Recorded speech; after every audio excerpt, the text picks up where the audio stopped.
Did you know that parents rank financial literacy as the #1 most difficult life skill to teach? Meet Greenlight, the debit card and money app for families. With Greenlight, you can send money to kids quickly, set up chores, automate allowance, and keep an eye on your kids' spending with real-time notifications. Kids learn to earn, save, and spend wisely. And parents can rest easy knowing their kids are learning about money with guardrails in place. Try Greenlight risk-free today at greenlight.com/getstarted. That's GREENLIGHT.com/getstarted.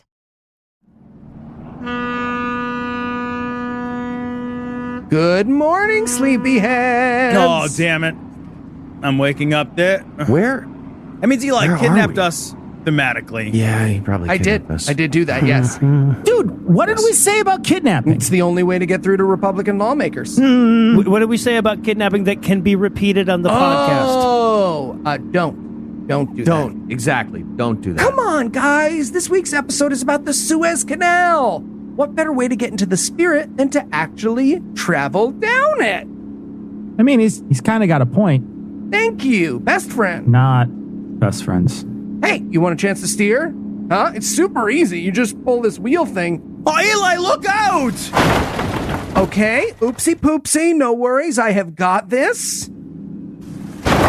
Why are you going forward? Why forward? You gotta go forward to go back. No, Got no, it. what? No, you don't. That doesn't make so sense. not. Far onto the bank. Okay. So far. Yeah, and yeah, we are now stuck. Yes, we are. We're going to be in so many memes.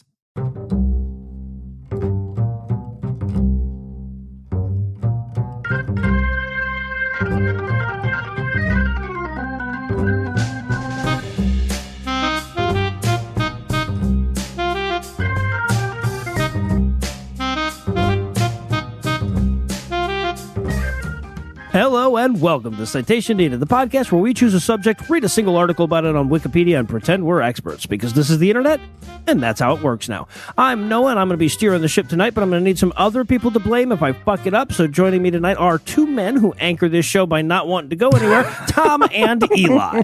Okay, it's just that, at this size, there's so much inertia to overcome. Fair. Noah. I mean, I want to go places. It's just I need to shower by thinking about going places. It's a whole thing. I don't want to. I moisten. And also joining us tonight is the comedy ballast, Cecil and Yeah, yeah. It's great. not my fault none of Eli's jokes work without a straight man. Okay, that's not my fault. Tell me about it. Tell me about it. Cecil. Eli, tell a joke and we'll be here. We'll just also be here together. Last time I did that, I had a pedophilia running joke for about a year and a half. I'm gonna back. Don't tell. I don't know why I would set you up for that. Don't. We'll be here anyway, just for fun. Now, before we get going, I want to remind our listeners that if one's ability to park a car could block global trade for a week, Eli's would do so on a weekly fucking basis. That's So true. I want to open with a special thanks to all the people who keep him employed in a job that never requires him to drive anywhere. You're the heroes. Right? Real heroes. If you want to learn how to join their ranks, be sure to stick around to the end of the show. And with that out of the way, tell us, Heath, what person, place, thing, concept, phenomenon, or event will we be talking about today? We're going to be talking about the Suez Canal. All right, so Cecil, you dredged up a few facts about this one. Are you ready to set sail? Yeah, I think you're going to dig this. I think you're totally going to dig it. Yeah, you're going to dig it. So, why ever did you pick this topic? Well, we've heard a lot about the Suez Canal in recent news because we only notice how important something is when it's not working. And Like the Senate. yeah.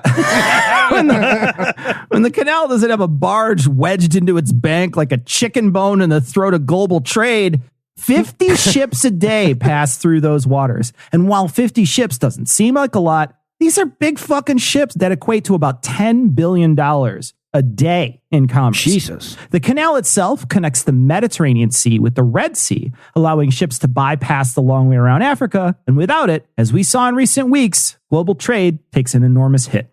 Okay, it feels like we should have a backup plan Right? for the tiny hallway that we have in global commerce. I agree. Listen, if 300 Spartans can shut down the world economy, maybe we got a plan B going. Yeah, I mean, I know this essay is going to be about how hard this was to make, but I feel like we're better at digging now. Like we could bang out a second canal in a long weekend.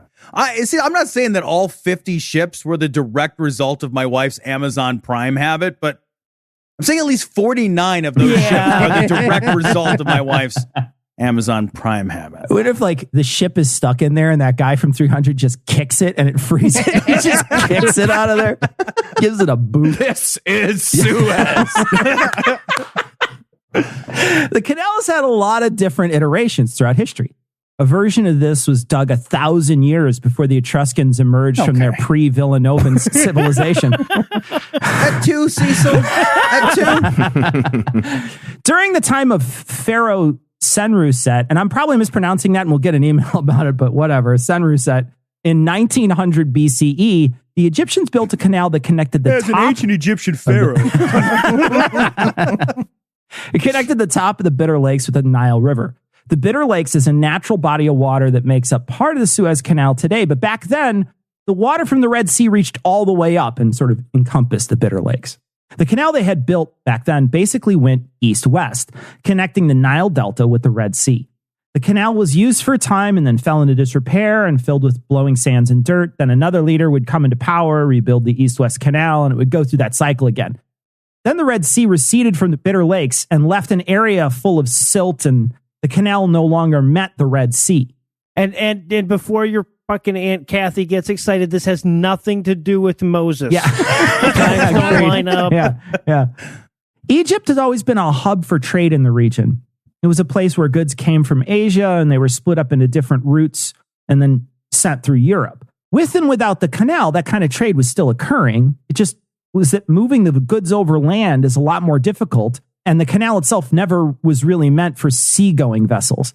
It was also a lot more dangerous to travel over land for both passengers and cargo because bandits didn't need to invest in a boat to steal your shit. Plus, river pirates feel silly, right? Like, you soft-hearted lovers, I'm the and you're gone. Okay, I gotta get a dam or something, and then or alongside them.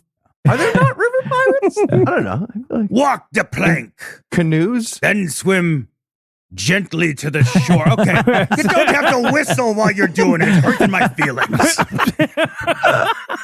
He walks the plank, jumps on one alligator's head, and then jumps to the shore. It's like Pitfall. Yeah. Swings on a In 1488, Portuguese explorer Bartolomeu Diaz sailed around the Cape of Good Hope in Africa and completed a route from India to Europe overseas.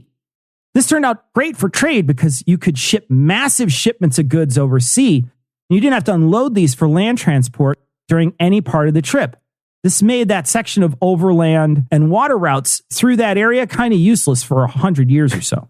You know, some guy had just convinced a king to make a giant fleet of duck boats with wheels like those shitty tourists. That guy got in big trouble.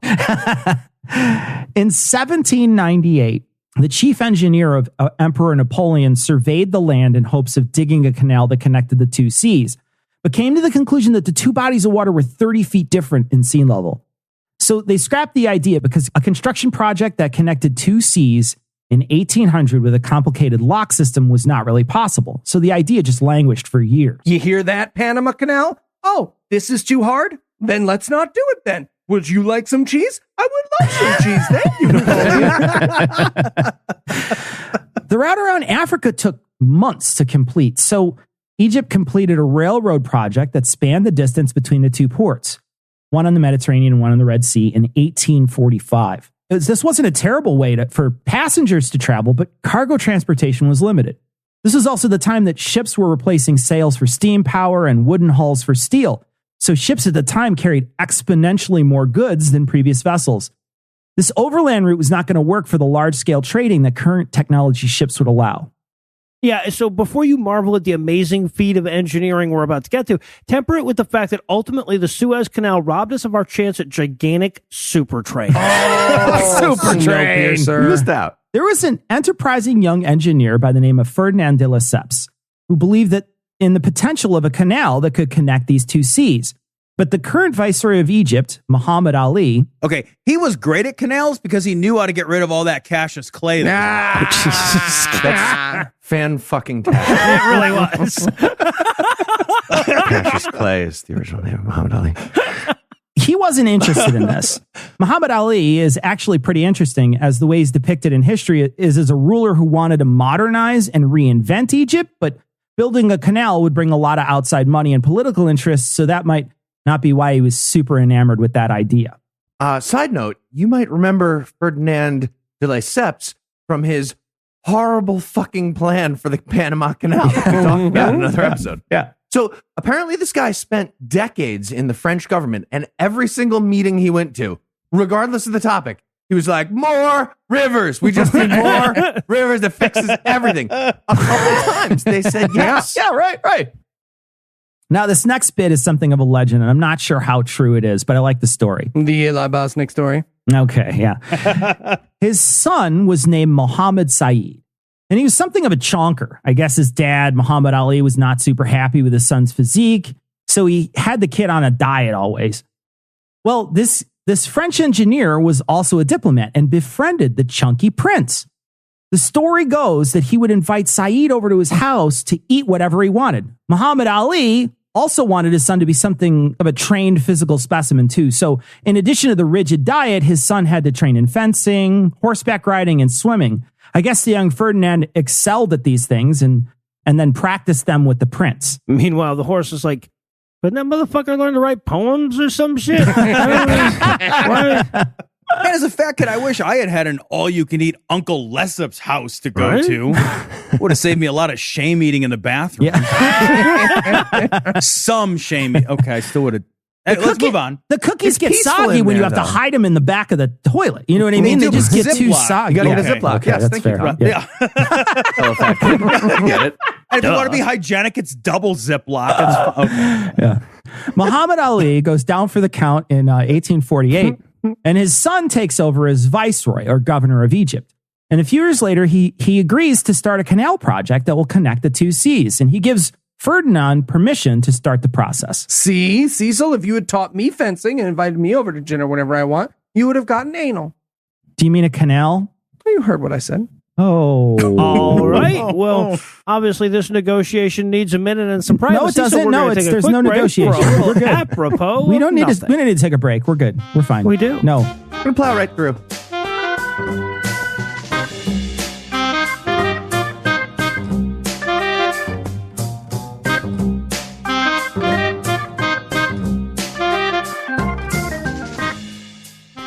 Just look at it, Jenkins. Miles and miles of sand that someday shall be the Suez Canal. This is fucking stupid. Sorry, what? Stupid. This is stupid. Come now, Jenkins. My Suez Canal shall be one of mankind's greatest achievements. Will it? Because it feels like 2 days shipping for a whole lot of fucking work. Okay, I mean, Like, you gotta... it saves 3 days. Who cares? Are we on some kind of fucking shortage that 3 extra days is going to blow everybody's dick off? I think not. Okay, well, the pirates... So, you gotta- so let's deal with the fucking pirates. I mean, surely that has to be easier than dicking a river through the fucking continent, right? Okay, but with, man's indomitable will, and we'll just... Shit. Look at this. You know what this is? Shovel. It's a shovel, and it's the fucking peak of digging technology right now. It's going to nice take us go fuck ourselves amount of time. In 100 years, they're going to have like dirt lasers or whatever that'll just make this shit in half the time. It is bullshit, and we shouldn't do it. Fine. We won't make a canal. Thank you. What about a ball of twine? Like the world's biggest ball of twine. Can we do that? Seriously, man? Fine. Ugh.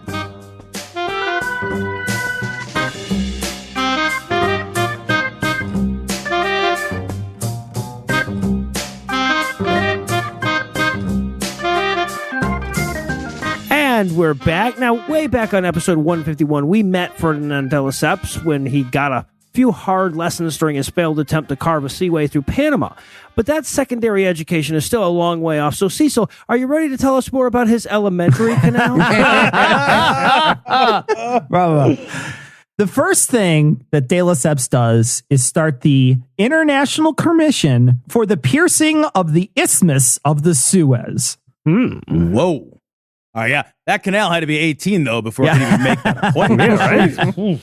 He consulted with several experts in 13 different countries and then surveyed the land and came up with a new route for the canal. Instead of connecting the Nile to the Red Sea, they decided to dig several smaller canals and link the lakes that were already in the way.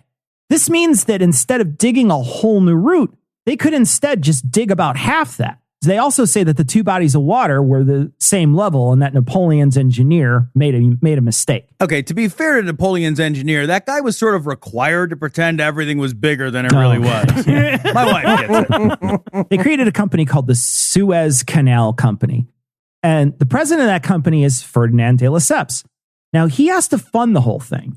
And while he's trying to make this an international affair to avoid ruffling feathers, he can't convince the largest naval power on the planet, Great Britain, that the canal was not a threat to them. He had gone out of his way to make sure that he alleviated all the fears that one country would control this and it would be open to everyone. But the Brits, because they didn't come up with the idea to start out with, they weren't happy about it. Not only that, they were one of the richest countries on earth at the time, if not the richest. And they were not lending any bit of their considerable wealth to the project. But guys, think about how much faster you can get your pilfered antiquities. No? How about tea? De Lesseps instead decided to sell shares in the new company in France. He sold half the shares there to the French, and not just the wealthy. At this point, the world is balls deep into the Industrial Revolution, and the common folk with a little bit of extra cash were buying into this canal as well as an investment. Yeah, they sold it to them as canal stop. I mean, how can you lose? You're almost certainly going to lose. Actually, they made a lot of fucking money in this instance. Now, the story goes that de Lesseps then asked his old pal, Mohammed Said, to buy some of the shares, and he obliged, buying 92,000 of them. Jesus. After that, de Lesseps announced that to the public that the viceroy had agreed to buy all the rest of the shares. It was like 200,000 of them. Oh, Jesus. Basically strong-arming him into the purchase. Okay, look, I promise the canal has no locks. This is not a multi-level marketing scheme. Locks. Terribly Despite clever. the nation of origin, not a pyramid scheme. The viceroy had to go to Great Britain to borrow the money for them. And they were happy to loan it at rates you normally get at a payday loan place. Okay, these rates are outrageous. You guys are lucky my Nigerian prince friend that I actually have has not come through yet. Because otherwise, I would not take these loans. Said had given a lot of money and had also offered a great tax cut for the project, 100%. And he was also going to supply the labor for the canal. But let's not get crazy. This is mid-1800s, and lots of countries are using slave labor, so why not use it here? The people conscripted into this backbreaking work were called the corvée. They had been using corvée labor in Egypt for, at that point, like 4 millennia. So it wasn't anything new. It's basically conscripted work. And in this case, they even transported the people to the labor sites. And in some cases, their families of these workers had to follow them because the person providing for the family was conscripted. Yeah, when you want a day off, you have to send an email with 2 weeks' notice. These guys had to harden a pharaoh's heart like 6 times to send a plague of locusts. It's way harder. And as I said, they were doing this since long before the Common Era. Well, they're also using the same tools in some cases. Wow. Some lucky workers got shovels. Others got baskets. What? No, seriously, not all of them, and not a lot of them. What? Others got baskets that they could fill with dirt and then carry and dump. And then others seriously had to use their hands. They had to use their hands. They just carried loose dirt. Just like a handful of dirt. Or they would stand on the edge and just like a dog, when a dog moves like between their legs. That's what I'm envisioning. Just a whole line of these guys. Still better than Amazon warehouse. That's the craziest thing I ever heard. Yeah. The numbers of how many Egyptian corvée died during this process isn't really known, but it's in the tens of thousands. Oh. And there were so many people in the middle of the desert digging, they had to dig out freshwater channels to get the water there to that part of Egypt just to keep that project going.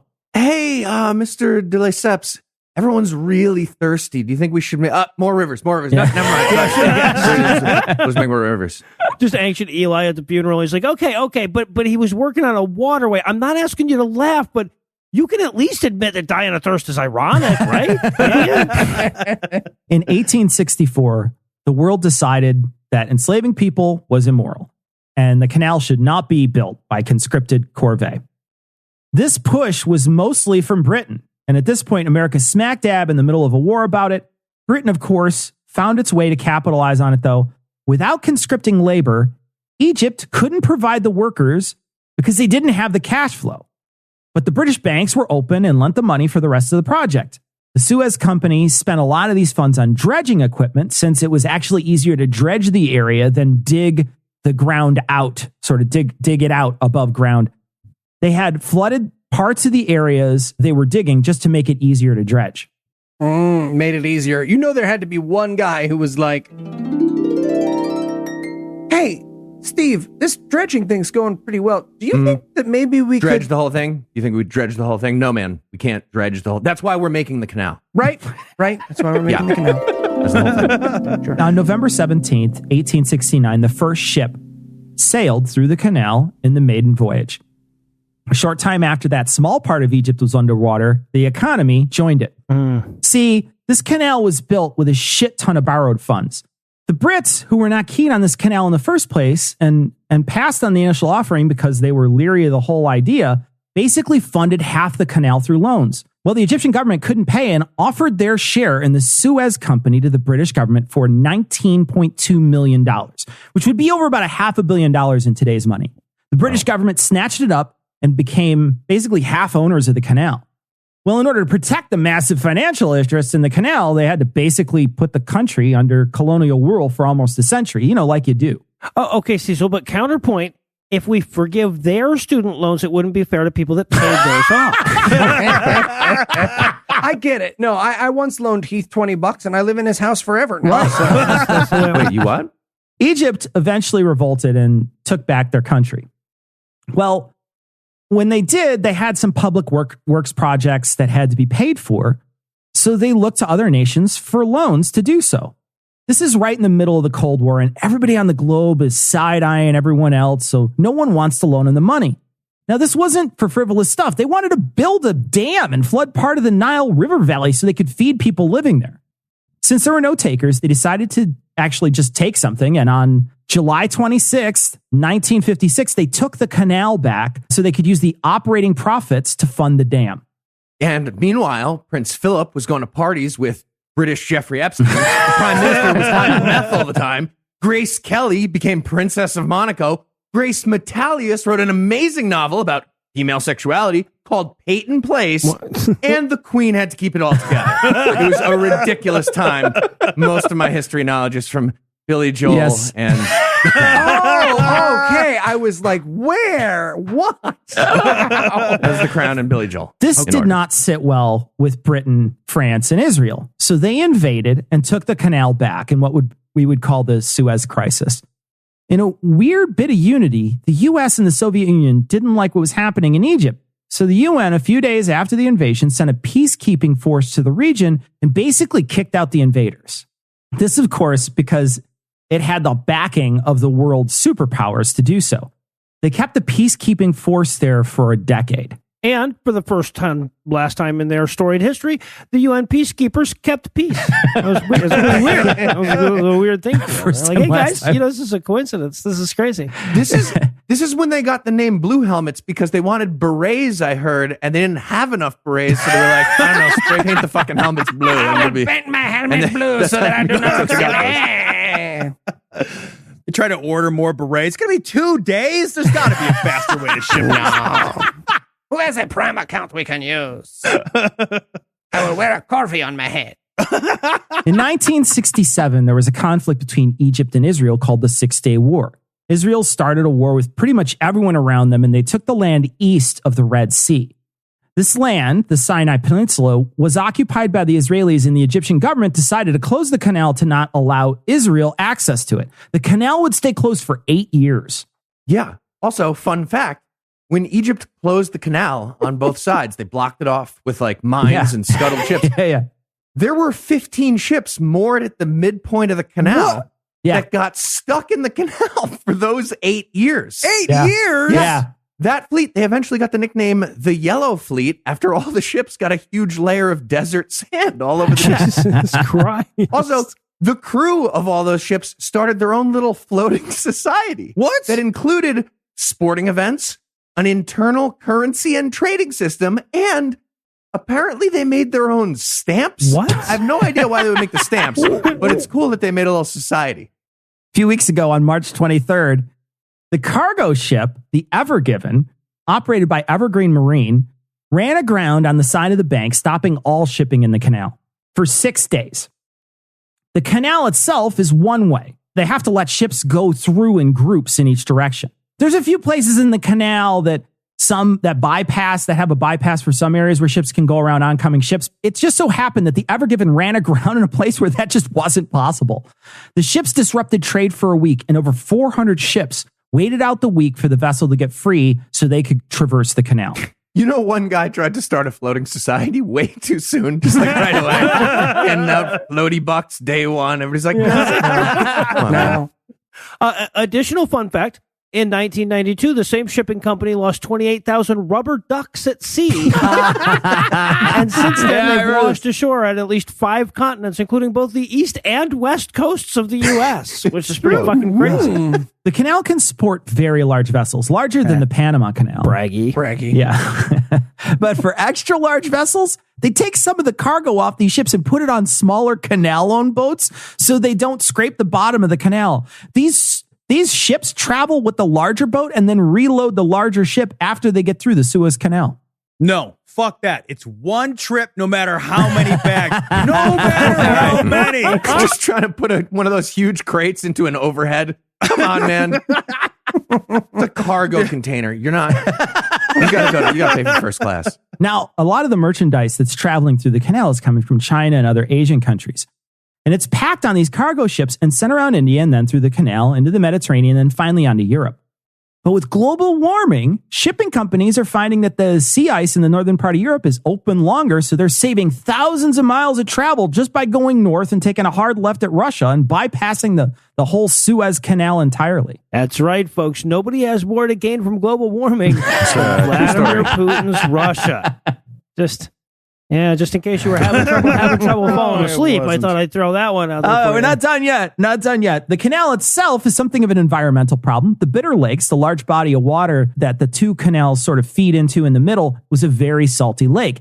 The salinity actually initially kept migration of species at bay, but as time has gone on, the salinity evened out, and there's been some invasive species that have crossed the canal. The Red Sea is a harsher environment, so the migration is into the Mediterranean. And the invasive species thrive there, and they're endangering local fish species. I thought the invasive species was going to be the Europeans for a second. And if that wasn't cheery enough, let me leave you with the greatest sentence to appear in Wikipedia for this. Quote, in 1963, the United States considered using 520 nuclear bombs to carve out a 160-mile-long waterway through Israel's Negev desert. That's the most American thing we've ever suggested. Isn't that amazing? To be fair, we have extras. Yeah, we have plenty of extras. And that would be like probably the best thing we'd ever done with one of the ones we had. I mean, right? All right. It's just a one big glass waterway that goes through. It's all glass. It's a slide. Yeah, it's a slide all the way down. Baby Heath is just squeaking along. He stands at the end. Someone kicks him in the stomach. He shits and vomits right beside him. That's great. Yeah. Fun. The Ever Given. All right, so if you had to summarize what you've learned in one sentence, what would it be? There's not a fucking glass fucking canal next year. All right. I'm giving up. Case closed. I'm giving up. All right, and are you ready for the quiz, sir? Absolutely. Let's do this. All right, Cecil, which of the following is the best fun fact that we haven't mentioned yet? A, the Statue of Liberty was supposed to be a sculpture of an Egyptian woman that would stand along the Suez Canal, but the French artist of that sculpture couldn't sell the idea, so he just changed the placard and told the U.S. it was Lady Liberty. Lady Liberty, guys. So a bunch of white American nationalists are actually all excited about an Arab lady representing America, which makes me very happy. That's true. So that's a very fun fact for me. Yeah. Strong possibility A. Fun fact. Yes. B, Israel is considering a project to rival the Suez Canal, but, way better with ponies and blowjobs and cocaine. They're thinking of a train instead of a canal that runs from Haifa on the Mediterranean to Dubai on the Persian Gulf, across the whole subcontinent. And instead of using 520 nuclear bombs from the U.S. to explode a canal, they're just going to hold those 520 nuclear weapons and scare Iran. That's also true, yeah. All right. Or C, there might be a pattern forming where the next episode from Cecil is about children of thalidomide, according to the Billy Joel song. Okay. Okay. Princess Grace, Peyton Place, Trouble in the Suez. The end of the next verse is children of thalidomide. Read a book. I didn't get it. I'm glad for the clarification. Secret answer D, all the above. That is correct. Well done. All right, Cecil. If the Suez Canal were sold on Etsy, how might it be listed? A handcrafted, one-of-a-kind canal built by artisanal imported laborers. Oof. Also, B, how did no one make a bagel and lox joke this whole time? bagel. Also, root canal, the root of the canal. Yeah. I was trying to do the math on that just- for this whole time, and I got nothing. I just mentioned it. There wasn't as many Muhammad Ali jokes. I thought there was going to be more. I thought that genuinely Cassius thought Clay there was was a going to be winner. more. That's Cassius good. Clay Yeah. is good. It's good. Come that one. So. None of my Muhammad Ali jokes landed was the problem. Yeah. That's because we were all floating like a butterfly. Is that what happened? There it is. Anyway. The Thrala Okay. in Canal. No. I was trying to do like tunnel in the jungle. Is I was working with over This here. is going nowhere. Secret answer C, all of the above. All right, sure. Why not? I'm just going to keep doing that. The next one's going to be that way too. All right, That's Cecil. wrong. All right, Cecil. What was the favorite working song of the folks who worked on the Suez Canal? Okay. Yeah. A, walk, and also all the other things Jesus like Christ. an Egyptian. Right. B, I like big boats and I cannot lie. I like that one. That's a good one. That's a good one. Baby Got Stern is actually the name of that song. Oh, Thank you. That was hilarious. No, Stern is the I back agree. of the boat. It's That's good. absolutely That's good genius. shit. It's perfect. That's good shit. Baby's C. Got Aft. Back that aft up. Yeah, back that aft up is good. Thank C, you. don't step on my new made shoes. Sue. Yeah. No, that one's, that's it's terrible. pushing it. That's It's pushing terrible. it. It's pushing Yeah, You it. should it's be right in the ashamed middle. of that. Okay. It's pushing it. You Don't should worry, I'm have gonna used bring it Suez back. for sways. Bring it back in. Bring it back in. Bring it in. back with D, miso corvée. No, because it's corvée. So it'd be like little red corvée is what you want to do. Not, yeah. That's not good. the other way. Yeah. Correct. So let's go with C. Let's go with E, all the above. Incorrect. It's miso corvée. All right. Well, Eli should have done better, so we're going to punish him by making him do the essay next week. So. Tom literally just had a sentence and one of his All right. options. Then in that case, you're the winner, and you get to host next week. Yes, that's much better. Thank goodness. Oh, God. I choose I Noah was to do an panicking. essay. All right. So much better. I So was much trying to better. understand how anybody wins if Eli doesn't essay. I couldn't. All right. Well, for People tolerated my Superman. I love that we're recording before that came out, so that we don't even know yet. But yeah, yeah. All right. Well, for Tom, Cecil, Eli, and Heath, I'm Noah. Thanking you for hanging out with us today. We'll be back next week. By then, I'll be an expert on something else. Between now and then, you can hear more from Tom and Eli on the Cognitive Atheist, and more from Cecil and Heath on God Awful Dissonance. And if you'd like to help keep this show going, you can make a per episode donation at patreon.com/citationpod, or leave us a 5-star review everywhere you can. And if you'd like to get in touch with us, check out past episodes, connect with us on social media, or check the show notes. Be sure to check out citationpod.com.